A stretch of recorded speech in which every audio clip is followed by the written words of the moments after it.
Vamos a leer el capítulo 1 de Primera de Corintios, el versículo 18 en adelante. Amén, dice: porque la palabra de la cruz a los que se pierden, pero a los que se salvan, esto es a nosotros, es poder de Dios. Pues está escrito: destruiré la sabiduría de los sabios y desecharé el entendimiento de los entendidos. ¿Dónde está el sabio? ¿Dónde está el escriba? ¿Dónde está el disputador de este siglo? ¿No ha enloquecido Dios la sabiduría de este mundo?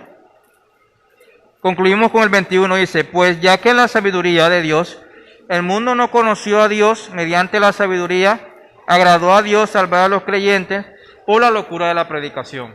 Tengan la mano. Saludo a todos los hermanos presentes y también a los que están conectados en las redes sociales. Dios les bendiga.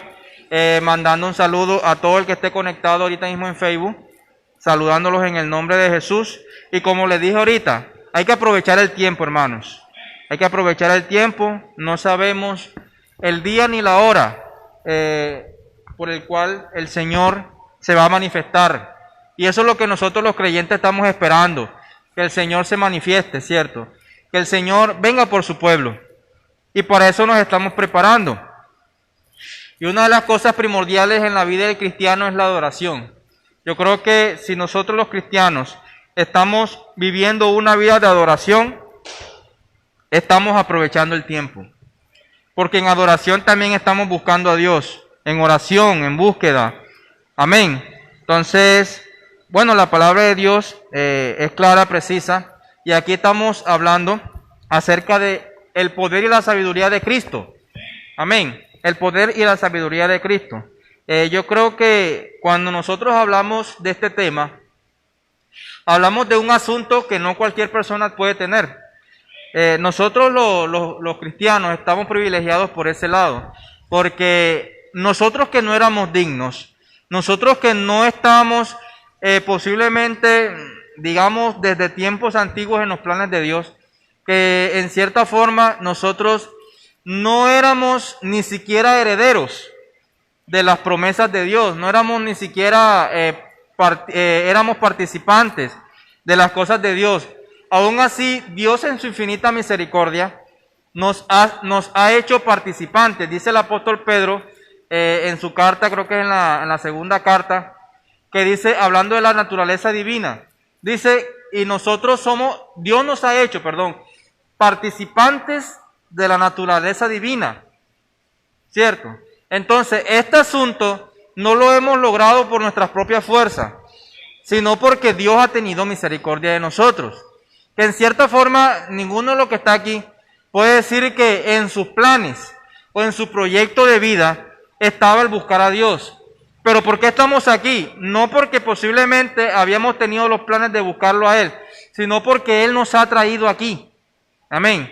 Y entonces por eso estamos agradecidos, por eso le adoramos, por eso le glorificamos, porque Él nos ha traído. Que en cierta forma no sabríamos cuál sería nuestro destino allá en el mundo. Si nosotros estuviéramos en el mundo, no sabríamos cuál sería nuestro destino. Y que en estos momentos, hoy por hoy, estamos disfrutando de las bendiciones de Dios. Que fíjense lo que dice aquí, dice, porque la palabra de la cruz es locura a los que se pierden. Para los que se pierden. Es decir, los que no están buscando a Dios. Y nosotros éramos uno de esos un día, ¿cierto? No buscábamos a Dios. Y mira lo que dice, es locura a los que se pierden, pero a los que se salvan. Esto es a nosotros, es poder de Dios. Dice, porque está escrito, destruiré la sabiduría de los sabios y desecharé el entendimiento de los entendidos. ¿Dónde está el sabio? ¿Dónde está el escriba? ¿Dónde está el disputador de este siglo?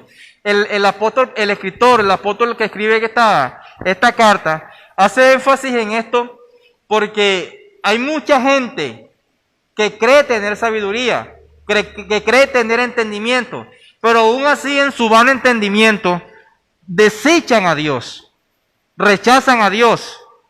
Pero fíjese que, hermano, a pesar de que tú y yo no lo estábamos buscando, cuando Él nos encontró en el camino, tú no lo rechazaste, ¿cierto?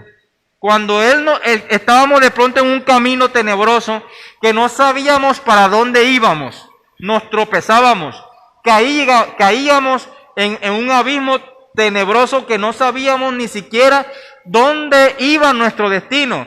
Pero Él en su amor infinito, en su sabiduría, se encontró con nosotros, se topó con nosotros y nosotros no le rechazamos. Entonces, como no le rechazamos, esto que Él nos ofreció a nosotros nos parece poder y sabiduría. Amén. Y eso hay que aprovecharlo. Hay que aprovecharlo. La vida cristiana es una vida que todos los días hay que luchar. Inclusive el apóstol Pablo habla de eso, dice, todos los días somos muertos, somos contados como ovejas de matadero. Todos los santos días hay que estar luchando.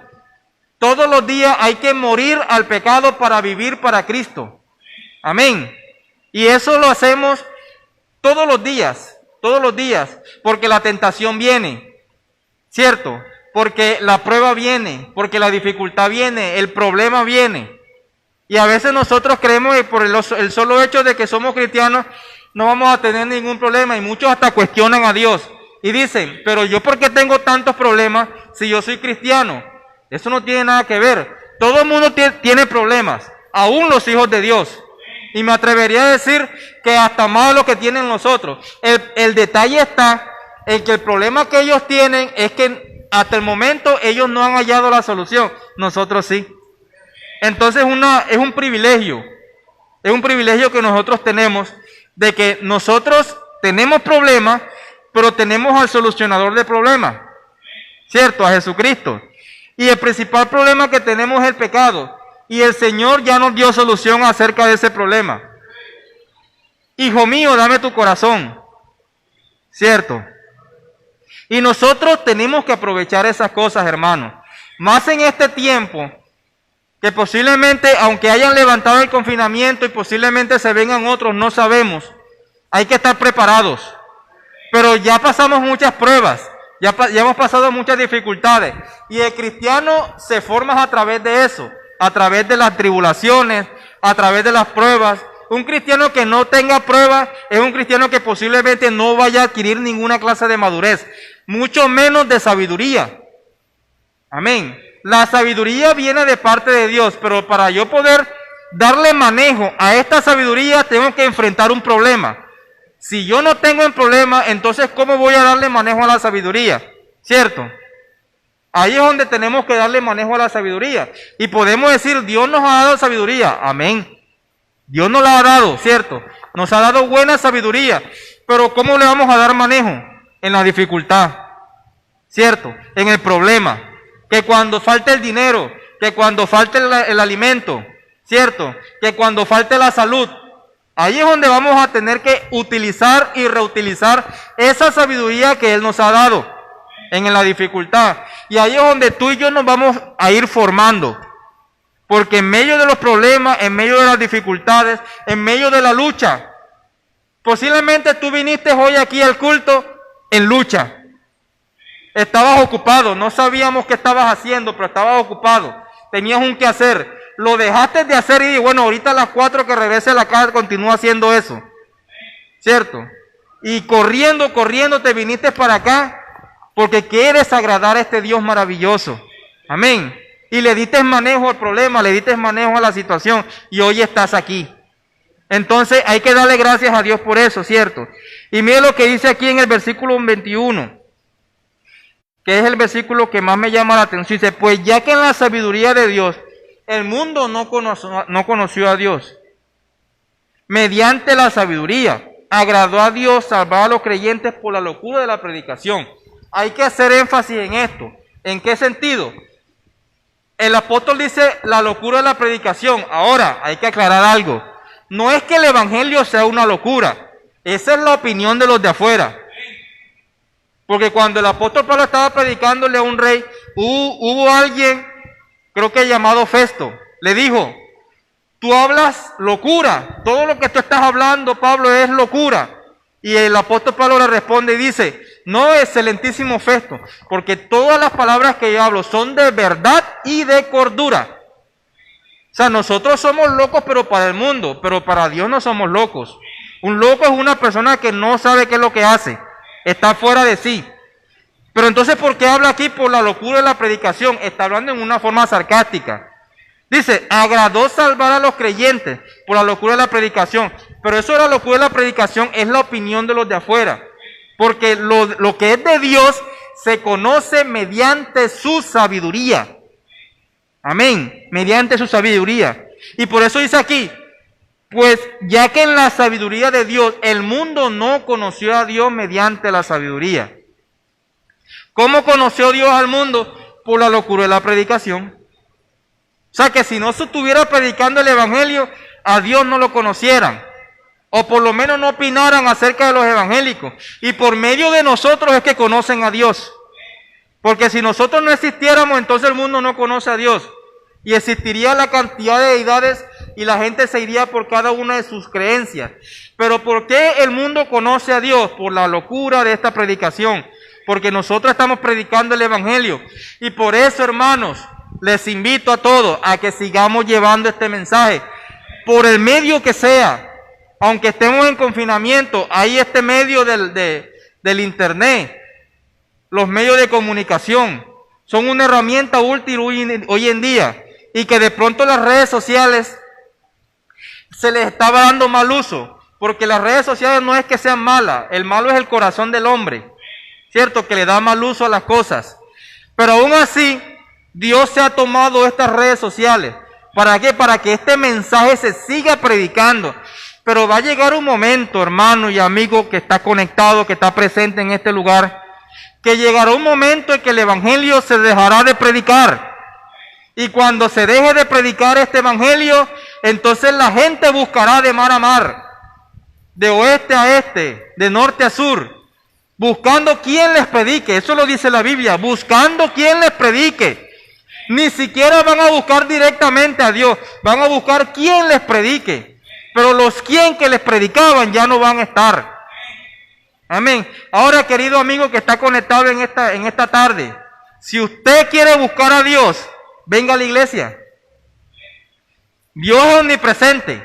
Dios está en todo lugar. Pero quiere que le diga algo. Dios no habita en todos los lugares. Porque la habitación de Dios está en medio de la congregación de los justos, dice la palabra. Mirad cuán bueno y cuán delicioso es habitar los hermanos juntos y en armonía. Porque allí envía Jehová, ¿qué? Bendición y vida eterna.